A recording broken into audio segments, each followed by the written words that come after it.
I want to make sure you have all the facts, the figures, the numbers, the information you need to make a really educated, slow-paced decision, so that way you don't feel like you cancel on me tomorrow. I'm not going to be the high-pressure and dine you kind of guy.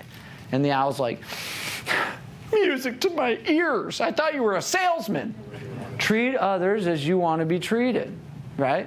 And that's been like ingrained into our head to the point where we sell others how we want to sell.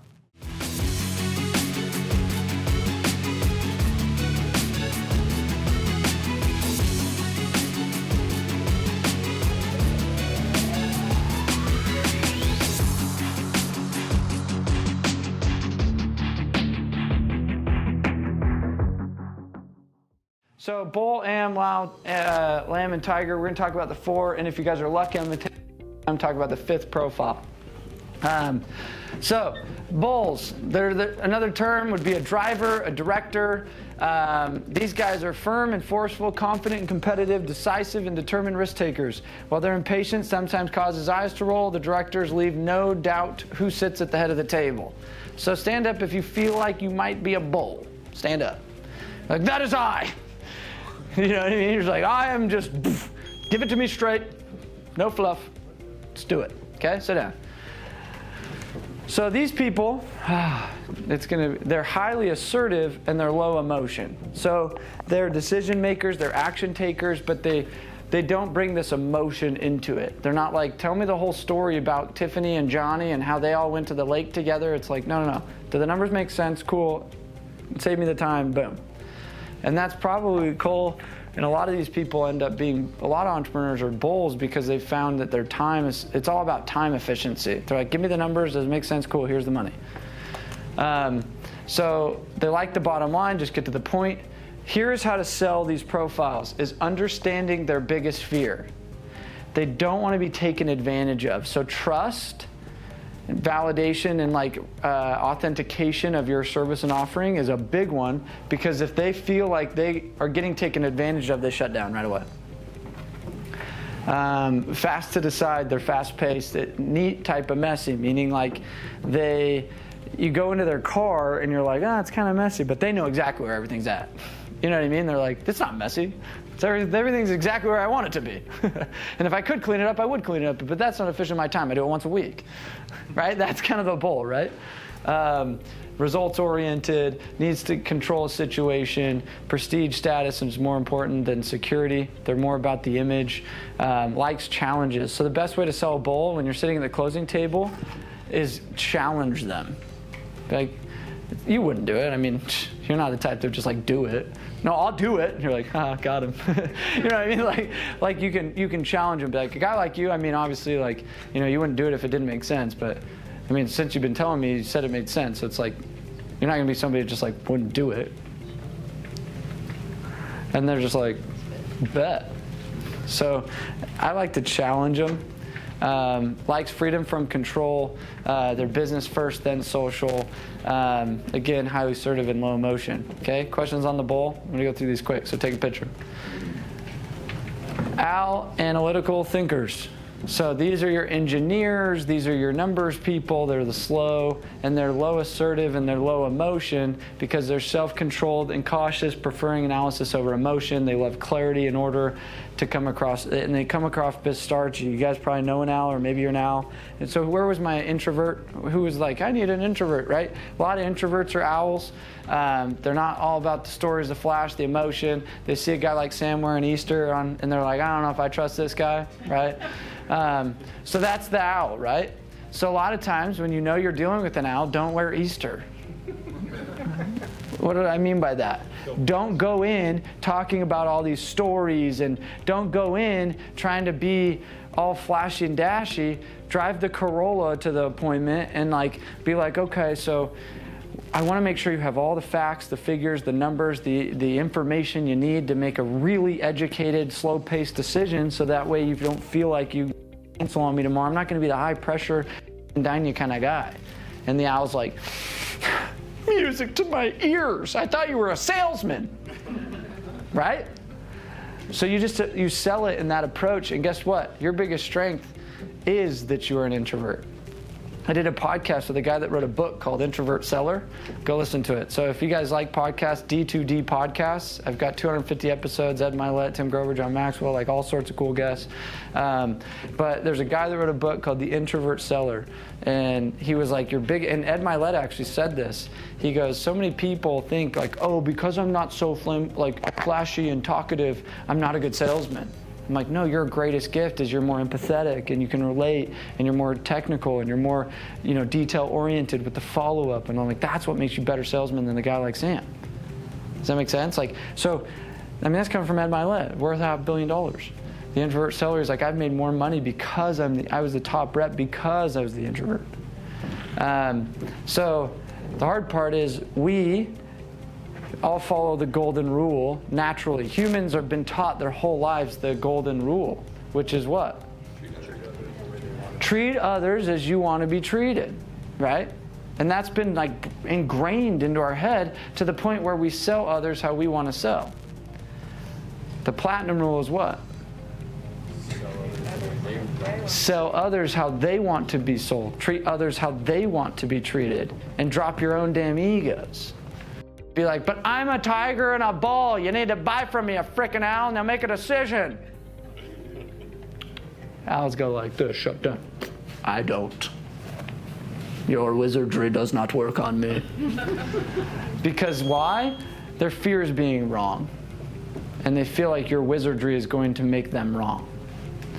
And so you need to sell them like an owl would be wanting to be sold. And so take time to decide. They're slow paced. They're very time conscious. They're early for appointments. No mistakes. It's not their mistake. They don't like taking ownership for a mistake because they're calculated supposedly, right? So they don't like overexcitement and emotional. Their security is more important than their prestige. They like order, neat type of neat. They like business first, then social. Again, low assertive, low emotion. You following? Say yes? Yes. Stand up owls. Where's my owls? We got a table of owls over here. Cool. Can I caution you? Okay, sit down. I'm going to give some awareness to an owl. If you think you're an owl, a lot of people think they're owls, but they're actually lambs. I would say there's a bigger majority of lambs that don't want to identify as a lamb because the animal isn't as cool. But it's a pretty common one. No, I don't want to be a lamb. I want to be a tiger. Those are cool. No. What's really cool about selling is the owl sells themselves out of transacting. So my biggest caution to an owl is I wouldn't buy same day. I wouldn't make decisions either. I would want to research, so I get it. I would do my 3 bids too. Does that make sense? And so your empathy actually shoots you in the foot from a closing scenario because you don't like closing. You're slow-paced, you're cautious, so you're actually superimposing that on all the other 3 profiles. Does that make sense? Yeah. Because you don't buy the same way a tiger buys. So the problem is to be a good salesperson, you have to be a good buyer. And a lot of owls aren't good buyers. And so I invite you guys to say, okay, if I can bring some caution to this, and I'm an owl, am I shooting myself in the foot by walking out of deals where people were asking for it? And I've followed certain sales reps where they're they're passively closing, and I'm like, hey, Josh, Tiffany wanted me to tell you hi, and she said, did you want any extra tacos? Because she made me tacos after setting her up, and she liked you. He's like, you sold Tiffany? Yeah. I'm like 2 weeks behind him in a neighborhood, and he'd already left, and I was like, can I go to that same neighborhood? It's a great neighborhood. And they would be so like, yeah, think about it. Yeah, no, it's a great idea, but yeah, let me call me back.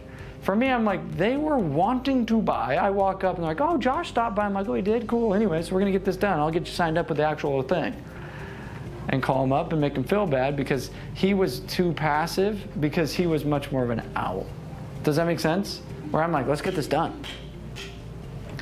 Lambs, they're amiable, they're relators, they're generally team players who like stability more than risk, and who care greatly about relationships with others, and they're likable but sometimes timid and slow to change.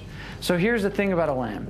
They're low assertive but high emotional. So they can ebb and flow a lot. A lot of sales guys are lambs. Why? Because they make a ton of money and then they lose it all. And then emotionally they're like, I'm broke. And then they make a ton of money and they make a lot of decisions in their day-to-day based on emotion.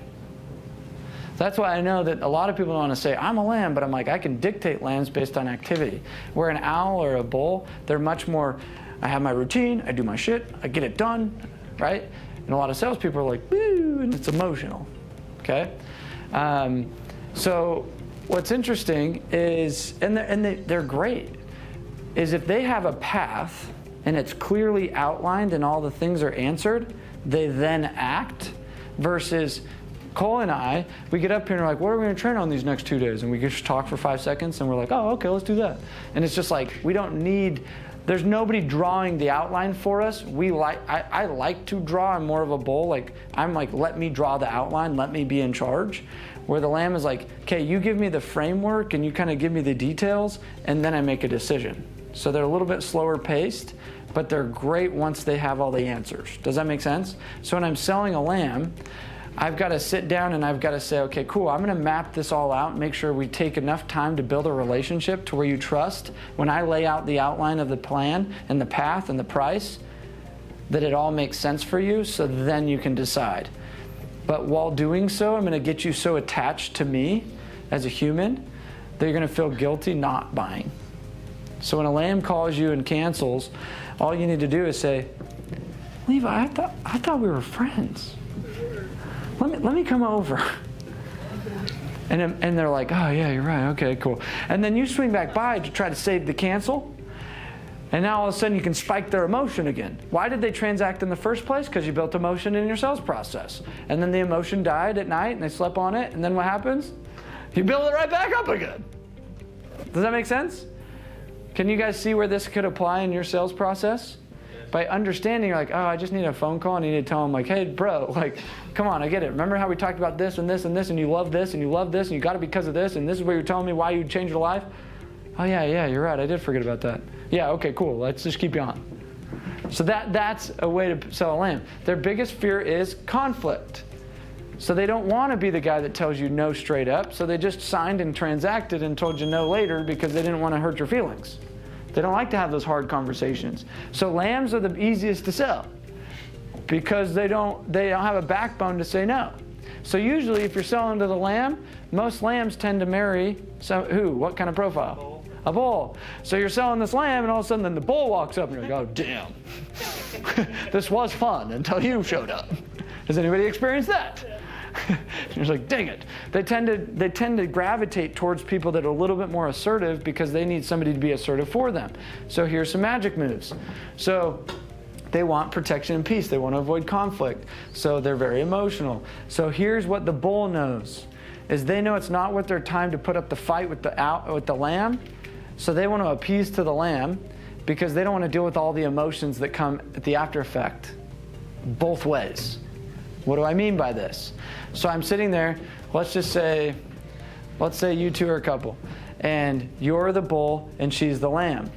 And she's all about it because I got her all emotional. You walk in, Justin, and you're like, no, we're not doing this. Just like right out the gate. Has anybody had that kibosh, right? So I'm like, Justin, hold the phone real quick. Hey, what's your name? Valerie. Valerie, tell Justin why you love this. Like, this is amazing. Honey, this is really great. I think we should do it. So he's over here like, fetch. I can't just be like, dick move, nope, right? So I pigeonholed him a little bit. See what I did there? So now I get to play on this. Is it worth more to deal with the 3-hour fight that I'm going to have if I kiboshed her? He goes, 3 hours of my time and all the emotional talk that I care less about, or should I just freaking cave and just do it? Now I'm going to play against his emotion because I know he's a bull. He's all about efficiency, am I right? He doesn't want to deal with the emotions. So I'm like, Justin, hear me out 2 seconds. I'll make this super simple. It's a very logical thing. I'm gonna map this out, give you the quicker version. Am I like trouble? We good? So I'm gonna give you the quick version, just kind of give you the dollars, facts, straight shooter, because I know how much this means to Valerie. And most of the time I talk to the husbands, because who do you think the husbands usually do this for anyway? It's not for you, dude. Happy wife, happy life. He's like, fetch. Do you see what I did there? So I don't want him dealing with this. And I'm like, I'll just make it super simple, and trust me, you'll love me at the end. Happy wife, happy life, right? Can't contradict that. Okay, so that's selling to a lamb and a bull combo. You know, you're going to start to understand this. The more you start to bring consciousness to who am I selling. Low assertive, high emotion. So the tiger is outgoing, optimistic, enthusiastic people who like to be the center of things, socializers, have a lot of friends and ideas, love to talk, especially about themselves. So where are my tigers? Stand up. At least we got a couple honest ones. They're usually the yellow personalities. They're the life of the party. They're like, yeah. They're not very organized and detailed. They're messy.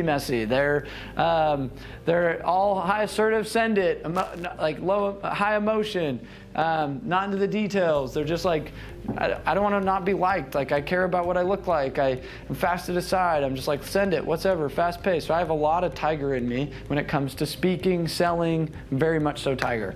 So you can be more than just... Yeah. So you can be a primary and a secondary. And it depends on my scenario. When I'm a speaker, I better damn be a tiger. When I'm a business dude in my office, I'm much more of a bull. Like, I don't even like have long conversations with my employees. I'm like, dude, do this, here's your direction. Like, less is more, just go, right? Dallin will probably know. But Dallin sees me at Lake Powell, and he's like, man, he's much more of a tiger. So, likes challenges, social relationships are important, social first, then business. They're high assertive, high emotion. So, tigers are very easy to sell because they make decisions. That is like, okay, everybody's heard the phrase, salesmen are always the easiest salespeople, or sales. You guys have all heard that? Why? Because there's a good population of salespeople that are tigers. That's the only reason. It's not because salesmen are easy sales, it's just their profile tends to navigate to do commission-only people business, selling, you know, where an owl tends not to be a salesman just by natural default. They might go into engineering, or they might go be a doctor or something like that because they love dollars and numbers, and you know what I mean? So it just tends to be that way. So here's how you do it: is you ask yourself, are they indirect or are they direct, or are they open or are they guarded? So if you think about it like this, they're open, guarded, direct, indirect.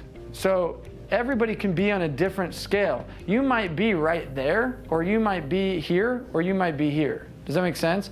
Like, you could be kind of in this ballpark, you could be obtuse over here, and you kind of have a little socializer, a lot of bull in you, and a little bit of owl. You know what I mean? Like, you just have like a primary and secondary, and it just kind of depends on what scale. So you could be like a owl bull, you could be like a tiger bull, you could be like a tiger lamb. You know what I mean? You can be a combination of these. And so you kind of identify in this buying scenario, you're a bull, and you got a little bit of lamb in you. You know what I mean? And you kind of are like, okay, who am I dealing with? And that goes to Cole's thing. He's like, let's identify, then we'll isolate and really kind of give them their own buying identity, and then we'll just hammer on that.